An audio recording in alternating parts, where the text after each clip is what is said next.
To get the XY coordinates for a point, we normally use id command and copy the command history and paste the XY value to the leader, or by using a demoordinate command for both X and Y separate.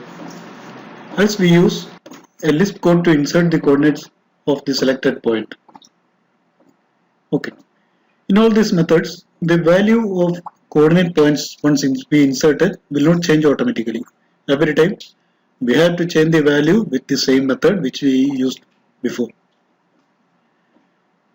Here in this video, we are going to create a dynamic block which will show the coordinates and update the value according to its insertion point. You can use this block even in an array and extract the value to Excel using attribute extraction method command, or you can insert as a table using data extraction wizard. First, we have to define a block with attributes for easting,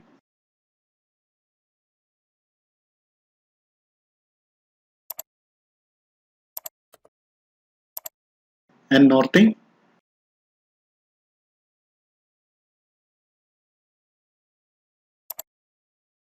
and a pointer as a leader as a pointer.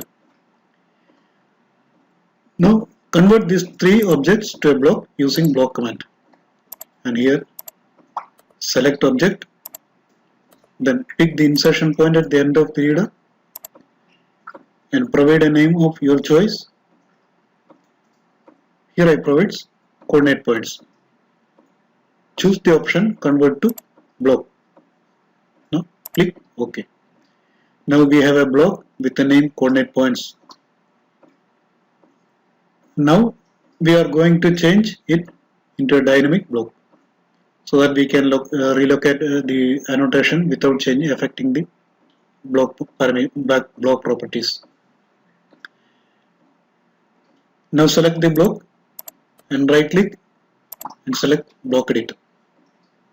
Here first we will add the dynamic properties to the block so that we can move the annotation without changing the insertion point.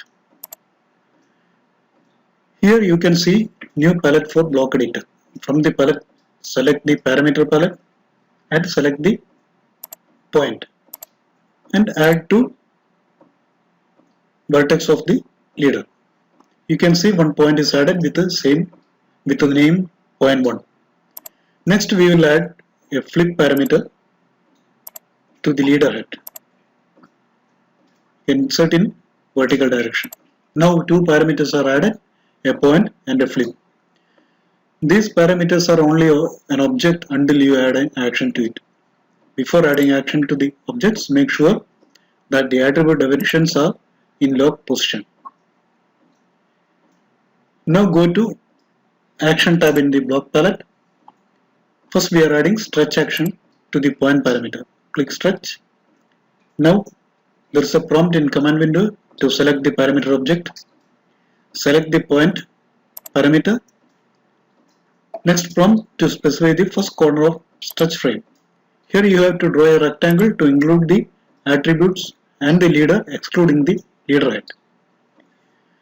Then the next prompt is to select the objects.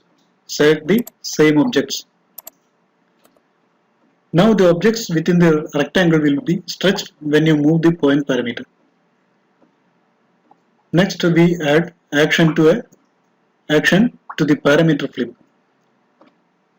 Click flip in the action tab and select the parameter flip. The prompt is to select objects. Select all the objects including the point parameter. Now both parameters are ready. Let us close the block editor to check the parameters. Save.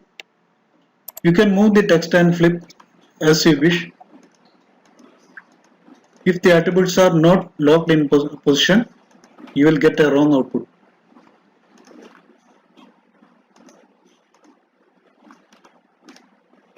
Now again go to the block editor, double click the first attribute, type E, then right click and select insert field.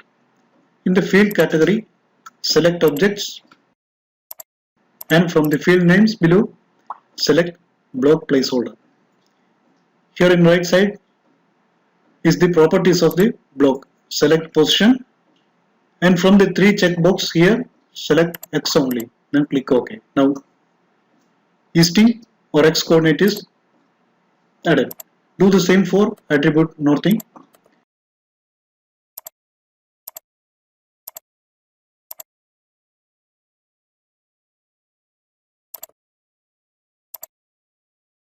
And the last checkbox, select Y instead of X and click OK. Now the block definition is completed. Close the block editor with save changes. Now block in the drawing is not updated. The attributes are normally not updated for the blocks which we already inserted in the drawing.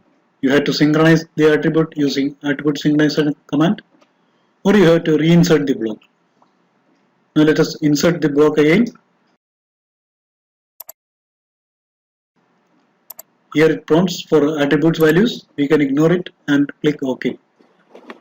Here block is inserted with the easting and northing of the insertion point. Let us copy the blocks. The values are not updated. Fields are not updated until you regenerate the drawing. Regenerate the drawing with the regen command. Now attributes are up to date. Now you can use this block anywhere in your drawing, and when you change the units, millimeter or anything like that, you have to add in the field parameter. You have to multiply with the data, then you will get the same effect. If you think that it is useful to you, don't forget to like and share the videos and subscribe to my channel. And if you want to know more about using VBA, inserting code, inserting blocks using VBA code and everything, you can watch my videos for Visual Basic. It's AutoCAD VBA,